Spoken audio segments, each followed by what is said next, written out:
नमस्कार साथियों। शारीरिक शिक्षक भर्ती परीक्षा पीटीआई के अंतर्गत हम लोग बात कर रहे हैं भारत के भूगोल की। और भारत के भूगोल में हम लोग बात करें भारत की स्थिति और लाभ के अंतर्गत भारत के भौतिक प्रदेशों की।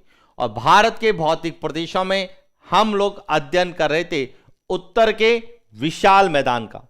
किसका अध्ययन कर रहे थे? उत्तर के विशाल मैदान। अब देखिए, उत्तर के विशाल मैदान को दो प्रकार से विभाजित किया गया है। एक प्रकार जिसे हम कहते हैं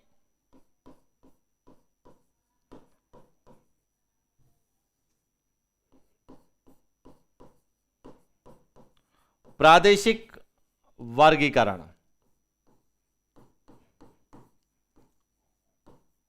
और प्रादेशिक वर्गीकरण के अनुसार उत्तर के विशाल मैदान को जो है 3 भागों में मुख्य रूप से बांटा गया है, जिसमें एक तो कहते हैं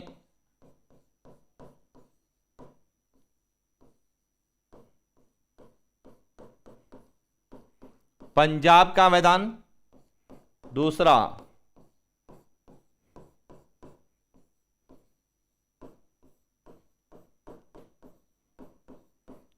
गंगा का मैदान, और तीसरा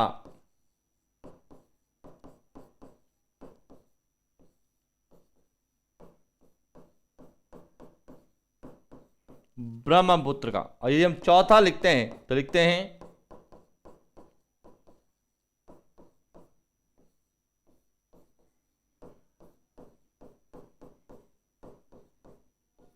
राजस्थान का मैदान। और इसके बारे में हम पहले से चर्चा कर चुके हैं। इसके बाद दूसरा जो उत्तर के विशाल मैदान का वर्गीकरण किया गया है वह किया गया है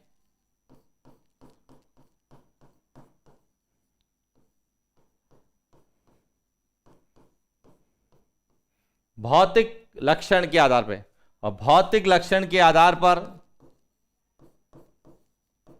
भाबर,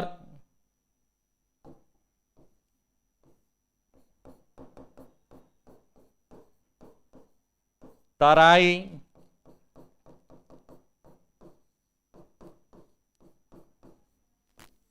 बांगर, खादर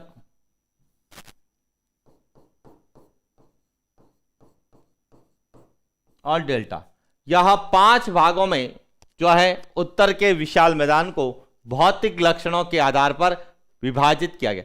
इसमें हमने पिछले क्लास में भाबर और तराई के बारे में अध्ययन किया था। कैसे अध्ययन किया था कि भौतिक लक्षणों के आधार पर जो 4-5 भाग हैं, भाबर, तराई, बांगर, खादर और डेल्टा, इसको जो है इस तरह से हमने मानचित्र या रेखा चित्र के माध्यम से भाबर और तराई के बारे में अच्छे से डिटेल से हमने पढ़ा था कि भाबर क्या होता है, तराई क्या होता है, और वहां से किस तरह के प्रश्न आते।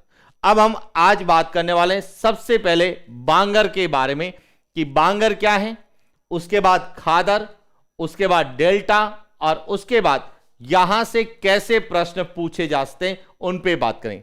तो शुरुआत करते हैं आज हम बांगर से।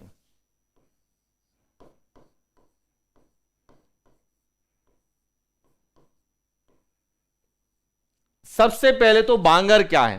तो बांगर जो है यह प्राचीन जलोढ़ मिट्टी से निर्मित है।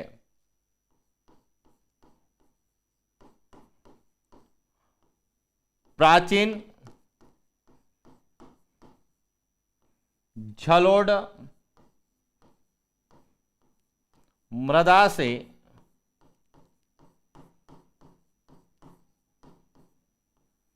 निर्मित,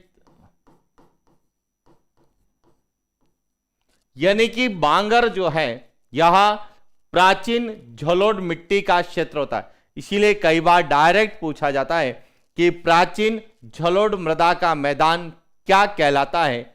बांगर कहलाता है। क्लियर हो गया? अब बांगर का जो मुख्य विस्तार है, यदि हम उत्तर के विशाल मैदान में बात करें,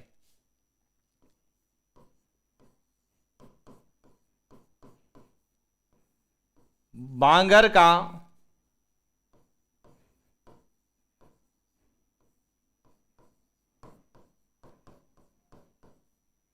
मुख्य विस्तार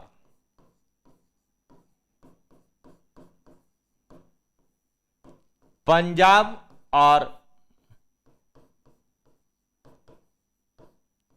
उत्तर प्रदेश में, ये ध्यान रखना, यदि आपसे पूछा जाए कि बांगर का सर्वाधिक विस्तार कहां है, तो पंजाब और उत्तर प्रदेश में। और उत्तर प्रदेश में भी यदि पूछा जाए तो यहां भी प्रश्न पूछा जाता है,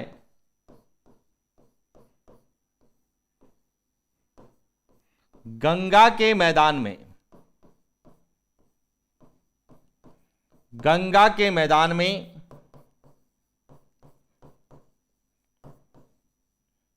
सर्वाधिक बांगर का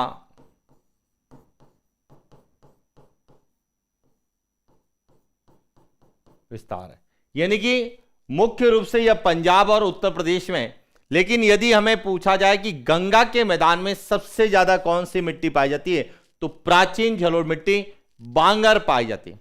और बांगर प्रदेश क्या होता है, वह उच्च भूमि क्षेत्र जहां पे नदियों का पानी आसानी से नहीं पहुंच पाता, वहां पे जो प्राचीन जलोढ़ मिट्टी का क्षेत्र होता है उसे हम बांगर कहते हैं। यानी कि बांगर जो है यहां मुख्य रूप से नदियों के जो बाढ़ वाले मैदान होते हैं उनके तल से ऊपर स्थित होता है। यानी कि इसका विस्तार, बांगर का जो विस्तार है,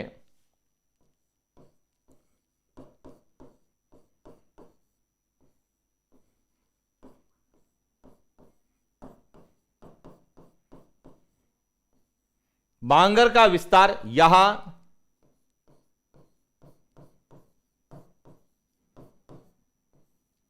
नदियों के बाढ़ वाले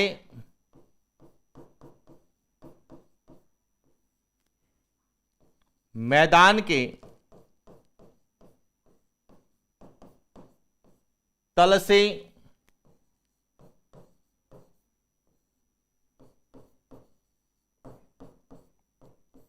ऊपर स्थित होता है। यानी कि सामान्य रूप से जो है, जैसे यहां कोई नदी उच्च पर्वतीय क्षेत्र से आ रही है, इस तरह से यहां कोई नदी है, यहां नदी का जो है प्रवाह क्षेत्र, तो यहां जो बांगर है, इस नदी का जो यहां क्षेत्र है, इससे क्या होते हैं, ऊपर होते हैं। इससे क्या होते हैं, ये ऊपर होते हैं। और इसीलिए इन क्षेत्रों में नदियों का पानी आसानी से नहीं पहुंच पाता है। और जब नदियों का पानी आसानी से नहीं पहुंचता है, लेकिन जब बाढ़ की स्थिति होती है, किसकी, बाढ़ की जब स्थिति होती है, तो यहां पे नदियों द्वारा लाई गई मिट्टी का जमा होता है। और ऐसी जो मिट्टी होती है उन्हें हम जलोढ़ मिट्टी तो कहते हैं, लेकिन यह मिट्टी जो है प्राचीन जलोढ़ मिट्टी होती है। और प्राचीन जलोढ़ मिट्टी को क्या कहा जाता है, बांगर। और प्राचीन जलोढ़ मिट्टी के क्षेत्र को क्या कहा जाता है, बांगर प्रदेश कहा जाता है। क्लियर हो गया। अब बांगर जो मिट्टी होती है इसकी क्या विशेषता होती है, एक एक पॉइंट समझना कि बांगर जो है यहां कृषि कार्य के लिए कम उपयोगी होती है, यह ध्यान रखना।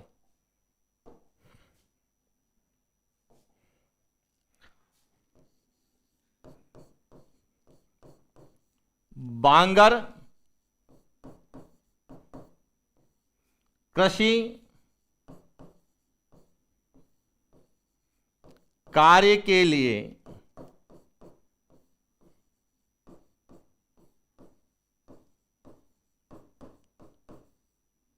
कम उपयोगी होती है। अब आप कहेंगे कि सर जलोढ़ मिट्टी तो सबसे ज्यादा उपयोगी होती है, लेकिन बांगर भी तो जलोढ़ मिट्टी है, यह कम उपयोगी क्यों है? तो इसका जो कारण है, इसका कारण जो है वह है कि इसमें जो भूमिगत जल स्तर है वह काफी गहराई पर होता है।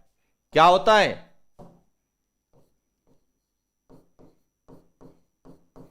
भूमिगत जल स्तर अधिक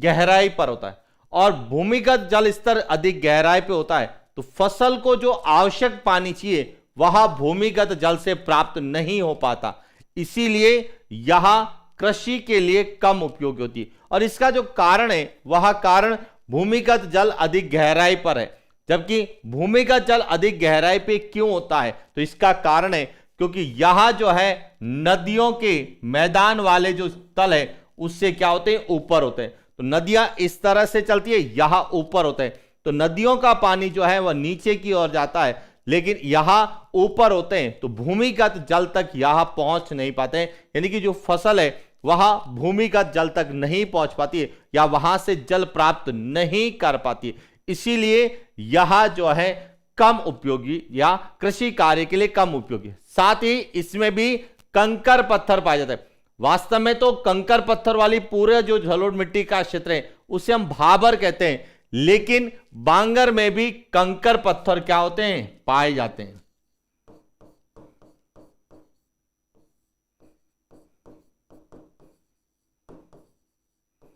कंकड़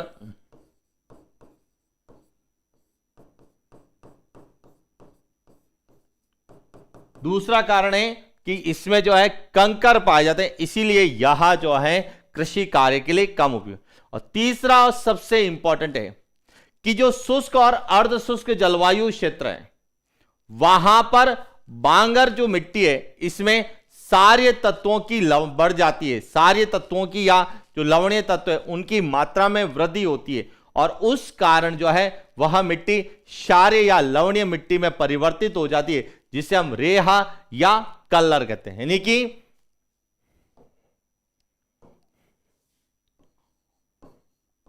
शुष्क या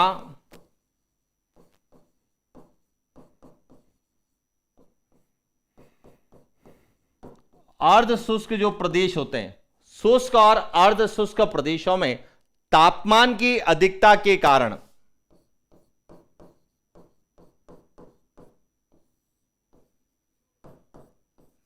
तापमान की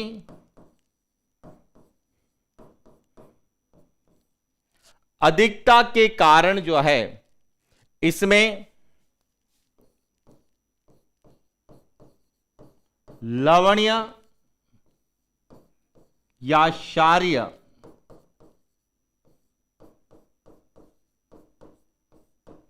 तत्वों की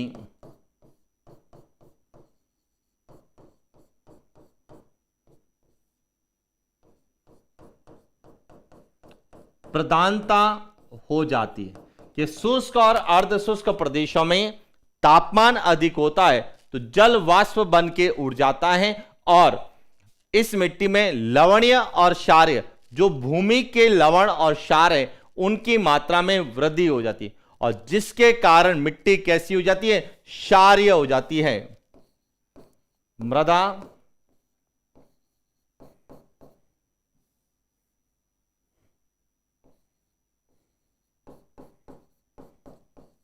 क्षारीय या लवणीय हो जाती है, ऐसी मिट्टी को रेहा या कल्लर कहा जाता। तो रेहा और कल्लर किस मिट्टी का दूसरा नाम है, तो यह क्षारीय या लवणीय मिट्टी का दूसरा नाम है। क्लियर हो गया। और यहां पर लवणीय और क्षारीय मात्रा में वृद्धि क्यों होती है कि शुष्क और अर्ध शुष्क प्रदेशों में जब तापमान ज्यादा होता है तो भूमिगत जल वाष्प बन के उड़ जाता है और भूमि के जो लवण है वह धरातल के ऊपर आ जाते हैं, जिसके कारण मिट्टी क्षारीय या लवणीय हो जाती है, जिसे रेहा और ऊषर कहा जाता है। क्लियर हो गया।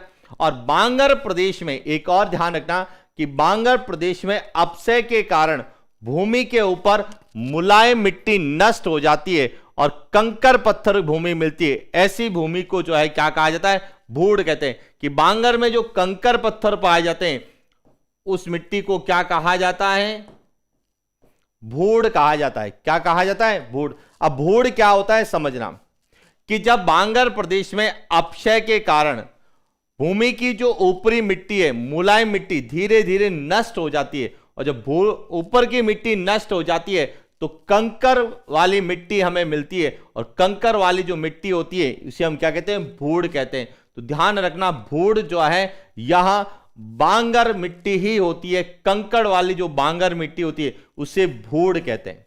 तो अब हमारा यहां से जो प्रश्न बनता है, सबसे इंपॉर्टेंट प्रश्न बनता है कि बांगर मिट्टी के बारे में कौन सा कथन सत्य है या नहीं है, इस तरह से पूछा जाता है। तो ध्यान रखना, बांगर जो है एक तो प्राचीन जलोढ़ मिट्टी होती है, यानी कि प्राचीन जलोढ़ मिट्टी से मैदान जो होते हैं उन्हें हम बांगर कहते हैं। दूसरा, इसका विस्तार कहां पे है, तो पंजाब और उत्तर प्रदेश में। और गंगा के मैदान में सबसे ज्यादा कौन सी मिट्टी पाई जाती है, गंगा के मैदान में सर्वाधिक जो है बांगर मिट्टी का विस्तार है। क्लियर हो गया।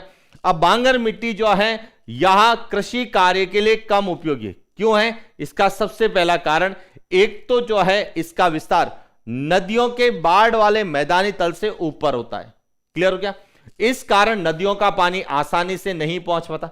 दूसरा, इस मिट्टी में जो है भूमिगत जल स्तर अधिक गहराई पर होता है। तीसरा, इस मिट्टी में कंकर पत्थर यानी भूड़ पाए जाते हैं, और साथ ही शुष्क और अर्ध शुष्क प्रदेशों में इस मिट्टी में क्षारीय या लवणीय तत्वों की मात्रा बढ़ जाती है, इसीलिए यहां कृषि के लिए क्या है, कम उपयोगी होती है। देखिए, जलोढ़ मिट्टी उपयोगी होती है, लेकिन जलोढ़ मिट्टी में सबसे ज्यादा जो उपजाऊ होती है वह बांगर होती है, सॉरी खादर होती है। बांगर कम उपजाऊ होती है और भाबर अन उपजाऊ होती है। तो अब शायद आपको क्लियर हो गया होगा बांगर को लेकर। बांगर का प्रश्न राजस्थान से भी आता है कि राजस्थान में बांगर का विस्तार कहां है। तो ध्यान रखना, राजस्थान में बांगर का विस्तार लूनी बेसिन में है। लूनी बेसिन में बांगर पाई जाती है। कई बार प्रश्न आता है कि राजस्थान में प्राचीन जलोढ़ मिट्टी का विस्तार क्षेत्र कौन सा है, तो लूनी बेसिन है। और बांगर प्रदेश में राजस्थान के 3 जिले आते हैं, नागौर, सीकर और झुंझुनू, जो हम राजस्थान के भूगोल के अंतर्गत पढ़ते हैं। क्लियर हो गया। अब बात करते हैं दूसरी कौन सी मिट्टी है, खादर। बांगर के बाद में है खादर। अब देखिए खादर क्या है, यहां सबसे इंपॉर्टेंट है, यह ध्यान रखना।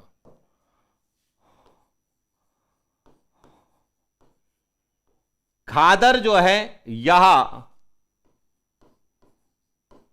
नवीन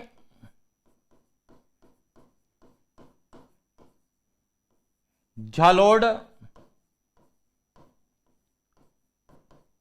मृदा से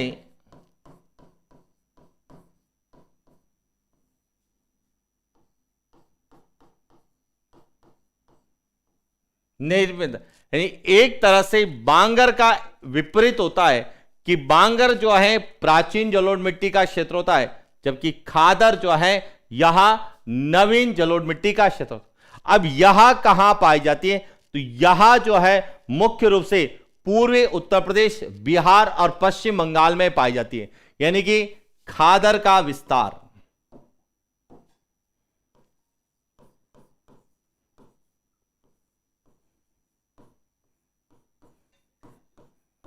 खादर का जो विस्तार है, इसका विस्तार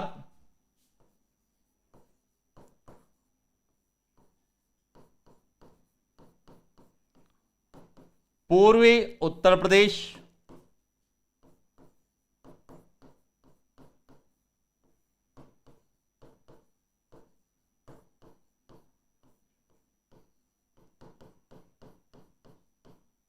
और पश्चिम बंगाल। यदि हम गंगा के मैदान में बात करते हैं,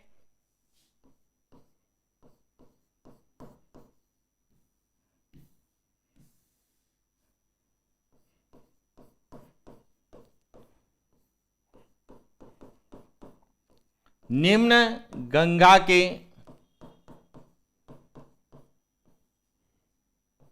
मैदान में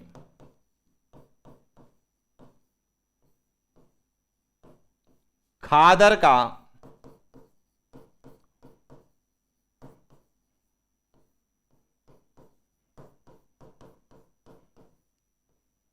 सर्वाधिक विस्तार है। निम्न गंगा के मैदान में खादर का सबसे ज्यादा विस्तार है। अब खादर क्षेत्र कहां होता है, खादर क्षेत्र जो है नदियों के जो बाढ़ वाले मैदानी तल है उससे नीचे स्थित होता है, इसीलिए यहां पर हर बार मिट्टी नहीं आती है, जिसे हम क्या कहते हैं, नवीन जलोढ़ मिट्टी कहते हैं। तो खादर जो क्षेत्र है,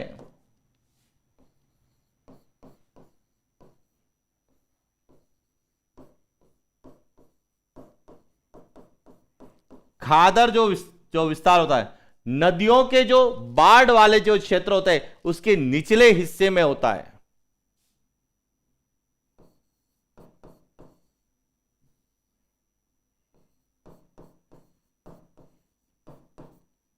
नदियों के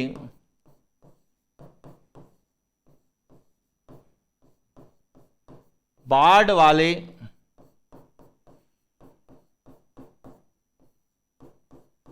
मैदानी तल के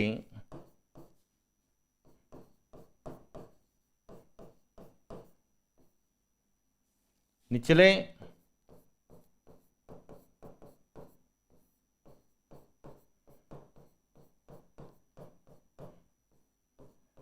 हिस्से में होता है। यानी कि जैसे यहां कोई नदी है, यहां नदी इस तरह से बह रही है, तो जो खादर का विस्तार होगा वह इसके बाढ़ वाले निचले जो हिस्से होते हैं यहां पर होता है। और इस कारण जो है यहां पर हर बार जो है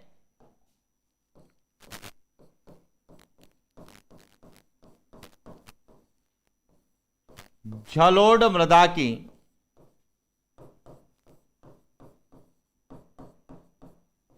नवीन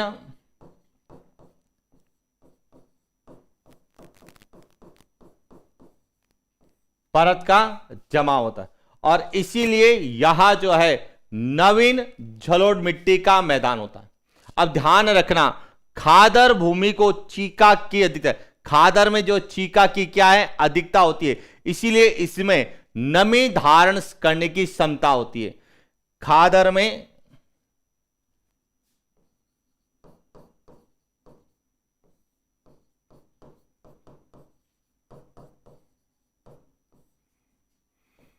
चीका की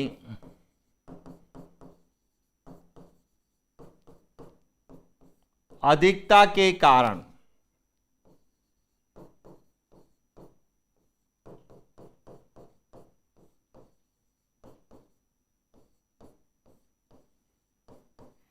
जल धारण क्षमता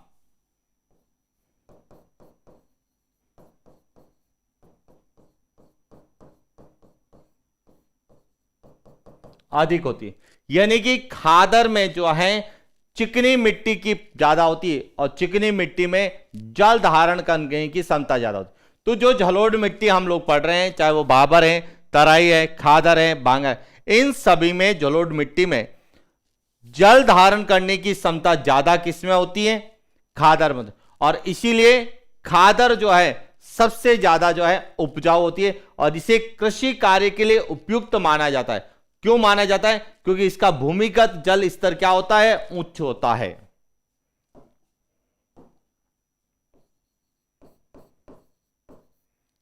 खादर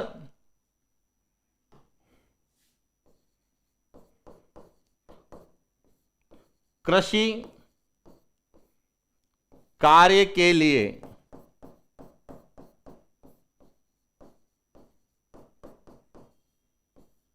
उपयोगी है। इसका कारण है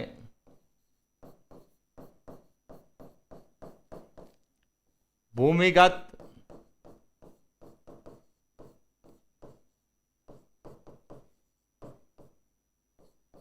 इसमें भूमिगत जल स्तर है वह कैसा होता है, ऊंचा होता है। इसीलिए फसल को आसानी से पानी मिल जाता है, और जब फसल को आसानी से पानी मिलता है तो फसल का उत्पादन अधिक होता है। और इसीलिए खादर जो है सबसे ज्यादा उपजाऊ मिट्टी मानी जाती है।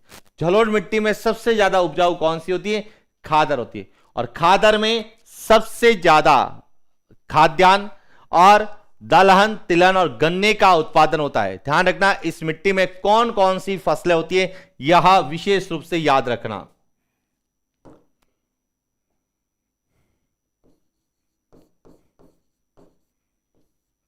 खादर में गेहूं, चावल, गन्ना, जूट,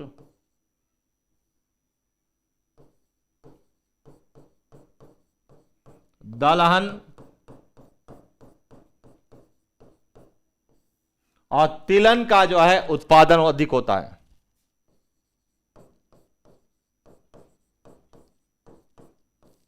तिलहन का उत्पादन होता है और इसीलिए यदि हम भारत में बात करते हैं तो भारत में जूट सबसे ज्यादा कहां होती है? पश्चिम बंगाल में होती है। तो देखिए हम पढ़ तो रहे हैं भारत के भौतिक प्रदेशों को, लेकिन जो आपके टॉपिक है कृषि की बदलती प्रवृत्तियां, उसमें यही पूछा जाता है कि जूट सबसे ज्यादा कहां होती है। तो जूट का सबसे ज्यादा उत्पादन कहां होता है? पश्चिम बंगाल में होता है। और जूट को क्या कहा जाता है?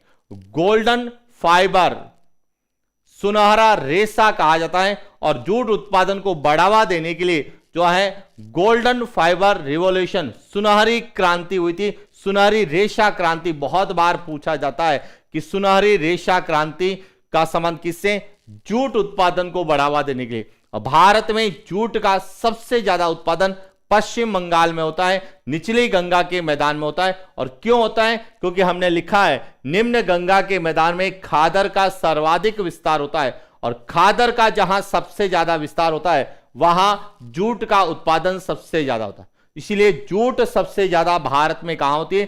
पश्चिम बंगाल में होती है। यदि विश्व में बात करते हैं तो जूट सबसे ज्यादा बांग्लादेश में होती है, लेकिन भारत में बात करते हैं तो सबसे ज्यादा पश्चिम बंगाल में होती है। क्लियर हो गया? इसके बाद दूसरी बात करते हैं चावल की। चावल भी भारत में बात करें सबसे ज्यादा कहां होता है? पश्चिम बंगाल में, बिहार, उत्तर प्रदेश, इन राज्यों में ज्यादा होता है। यदि हम गन्ने की बात करें तो भारत में सबसे ज्यादा गन्ना उत्तर प्रदेश में होता है। तो इसीलिए गन्ना है, चावल है, गेहूं है, जूट है, इनके लिए खादर सबसे ज्यादा उपयोगी है और इसीलिए खादर को सर्वाधिक उपजाऊ मिट्टी की संज्ञा दी गई। और प्रश्न आता है कि खादर जो है यह सबसे ज्यादा उपयोगी है या उपजाऊ क्यों होती है या कृषि कार्य के लिए उपयोगी क्यों है? तो इसके कारण पूछे जाएंगे। तो सबसे पहला कारण होता है इसका भूमिगत जल स्तर क्या होता है? ऊंचा होता है, जो फसल को आसानी से भूमिगत जल के द्वारा जल आपूर्ति हो जाती है, फसल का उत्पादन होता है। दूसरा, इसमें चीका की प्रधानता होती है, चीका की अधिकता के कारण जल धारण क्षमता क्या होती है? ज्यादा होती है। तीसरा, यह नवीन जलोढ़ मिट्टी का क्या होता है? क्षेत्र होता है। और चौथा, यह बाढ़ के जो है नदियों के बाढ़ के मैदानी तल के नीचे इसलिए में पाई जाती है जहां पर नदियों का पानी आसानी से पहुंच जाता है। और जब नदियों का पानी आसानी से पहुंचता है तो फसल को भी आसानी से पानी मिल जाता है, इसीलिए यह कृषि के लिए सबसे ज्यादा उपयोगी मानी जाती है। जबकि बांगर कृषि के लिए कम उपयोगी है, इसका कारण भी हम लोग पढ़ चुके हैं। तो ये था खादर और बांगर। इसके बाद आता है डेल्टा। अब डेल्टा क्या है इसको भी समझना है।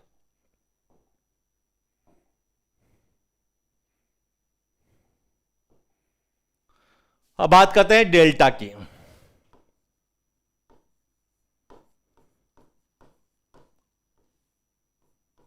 डेल्टा की बात करते हैं तो हम लिखते हैं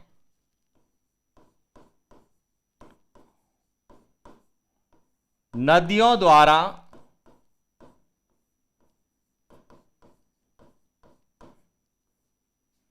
अपने मुहाने पर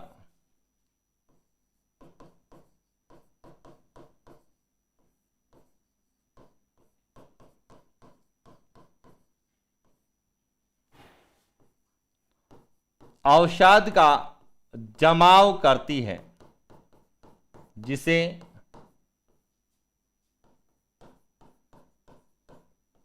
डेल्टा कहा जाता है। यानी कि जब नदियां निकलती है, जब नदियां उच्च भूमि क्षेत्र से निकलती है और अपने साथ अवसाद लेके जाती है, तो जब यह समुद्र में घिरती है,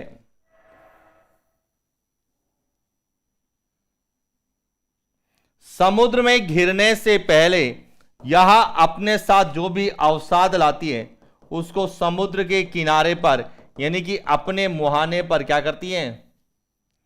जमा करती है, और जमा करने से जो संरचना बनती है, इस संरचना को क्या कहा जाता है? डेल्टा कहा जाता है। तो डेल्टा भी जलोढ़ मिट्टी का ही क्या होता है? मैदान। और वास्तव में डेल्टा जो है खादर का ही विस्तृत भाग होता है। डेल्टा जो है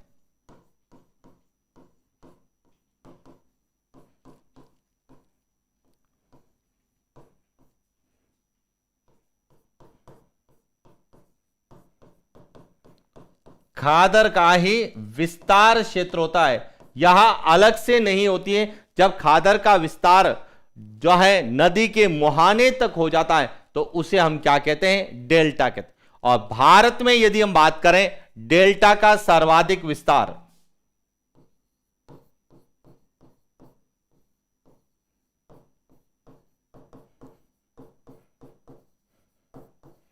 सर्वाधिक जो विस्तार है यहां कहां पर है?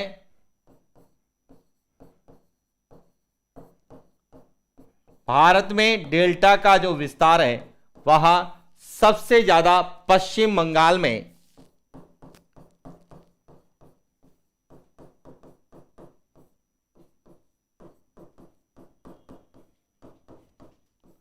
निम्न गंगा के मैदान के अंतर्गत है। और आपने पढ़ा भी होगा विश्व का सबसे बड़ा नदी डेल्टा,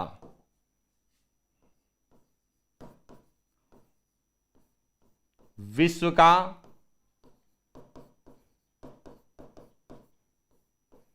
सबसे बड़ा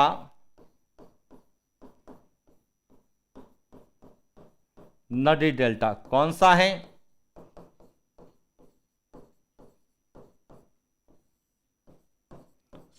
सुंदरवन डेल्टा।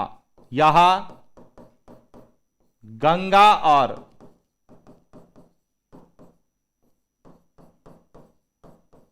ब्रह्मपुत्र नदियों द्वारा, यहां गंगा और ब्रह्मपुत्र नदियों द्वारा निर्मित है, जो कि किस राज्य में है?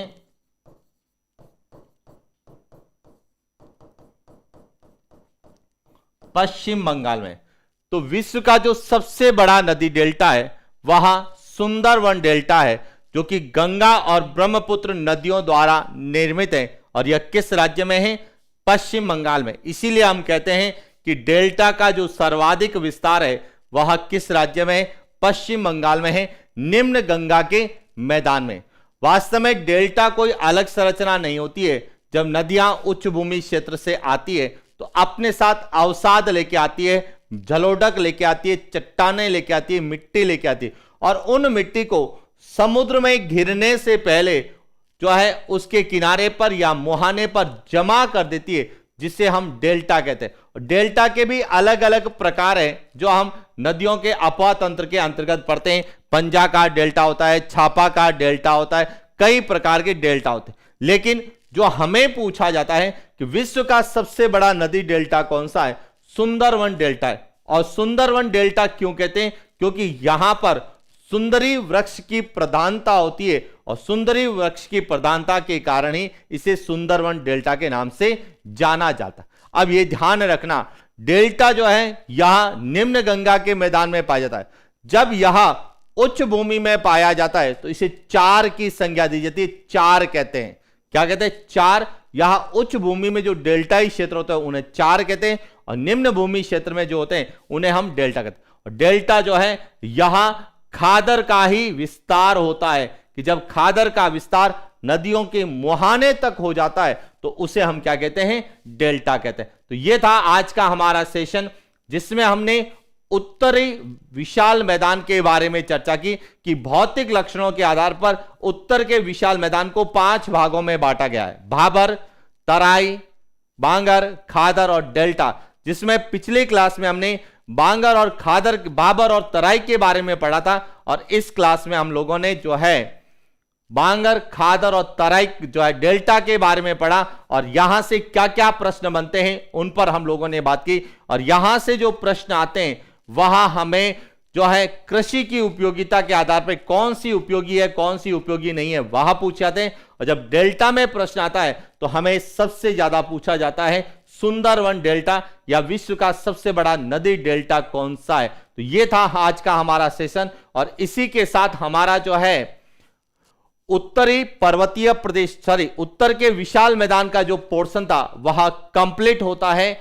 और इसके साथ ही हमारा जो भारत के भौतिक प्रदेशों में दूसरा भौतिक प्रदेश जहां से जो प्रश्न पूछे जाते हैं उन प्रश्नों पर बात की और यहां भी हमारा सेशन पूरा होता है। नेक्स्ट क्लास में हम लोग जो है कुछ ऐसे ही भारत के भौतिक प्रदेशों को लेके जो एग्जाम पॉइंट ऑफ व्यू से पूछे जाते हैं उन तथ्यों पर बात करने वाले हैं। तो आज के लिए इतना ही, मिलते हैं अगली क्लास। Thank you.